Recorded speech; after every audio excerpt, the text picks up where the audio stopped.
Hi, I'm Molly Wood, and welcome to the Buzz Report, the show about the tech news that everyone is talking about. This week, a big Apple event. That's always big news, but the huge news is that Steve Jobs himself appeared on stage in San Francisco on March 2nd to deliver the iPad 2. As you know, Steve is on indefinite medical leave from Apple, and just a few weeks ago, there were some very worrying videos of him apparently leaving a cancer treatment center and looking extremely thin and unsteady.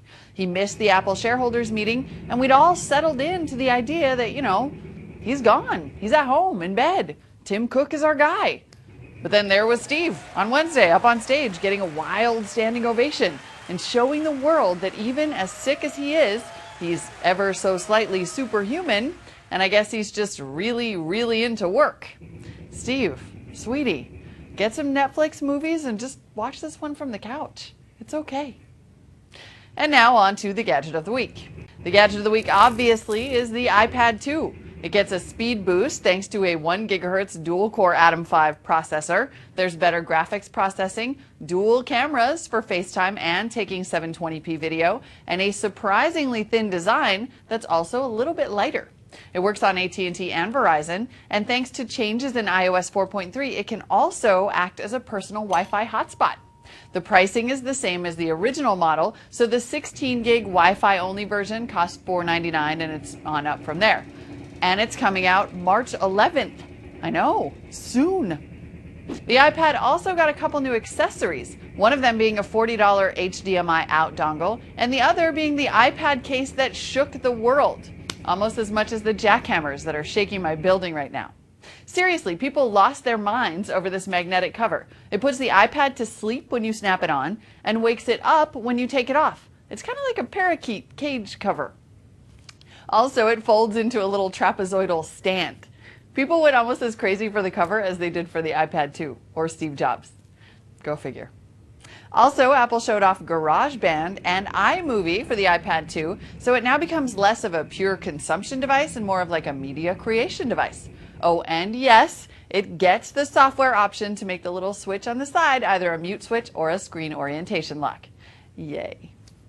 The iPad 2 does not get a high-res display, still 1024 by 800. It doesn't get an HDMI port, just the dongle, no expandable memory, no SD card slot, and still no support for Flash when you're browsing the web.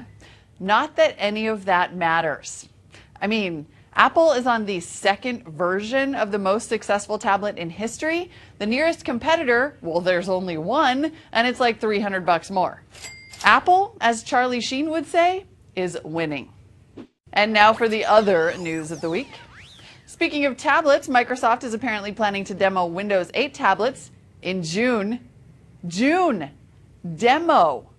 And now some might say that Microsoft shouldn't even bother, they're so dead in the water, but come on, that's just Microsoft. They like to play the long game, the really long game. They've got their sights set on iPad 7. You're going down, iPad 7. Google is apologizing after a software bug left about 150,000 people with no access to their Gmail accounts, and worried that everything was lost for good. Some copies of user mail were deleted, and it took days to get everything back to normal.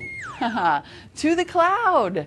And the tape backups and the extra hard drives stashed in plastic bags all over the yard. Back up, people, back up. Verizon said this week that it will end its $30 unlimited data plan for iPhone customers as soon as this summer. Chief Financial Officer Fran Shamo said they had kept the plan around to lure new iPhone customers over to the network, but it's just not financially feasible in the long run. Interestingly, summer is right around the time the new iPhone will probably be coming out. Oh, Big Red, bait and switch looks good on you. And finally, let's see what's clogging the tubes this week.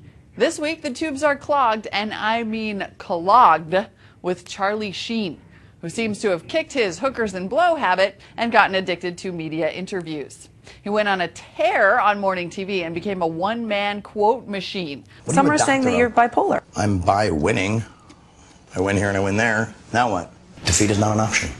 They picked a fight with a warlock. I am on a drug. It's called Charlie Sheen. Your face will melt off and your children will weep over your exploded body. Everybody's like gonna get murdered. People that aren't special. People that don't have tiger blood and, Adonis DNA. Oh my God, it's all my mom's fault. Shut up. Shut up. And then he got on Twitter. He's already got almost 1 million followers as of our taping, and he has popularized such fun hashtags as #winning and #tigerblood. There's also a quiz to determine whether quotes came from Charlie Sheen or Muammar Gaddafi. There are Sheen quotes set to New Yorker cartoons, and there's a quote generator, kind of a Zen thing, over at livethesheendream.com. Now, this being the internet, you know what's coming next. Auto-tune! Gregory Brothers, I'm talking to you. And that's the Buzz Report for this week, everyone. I'm Molly Wood, and thank you for watching.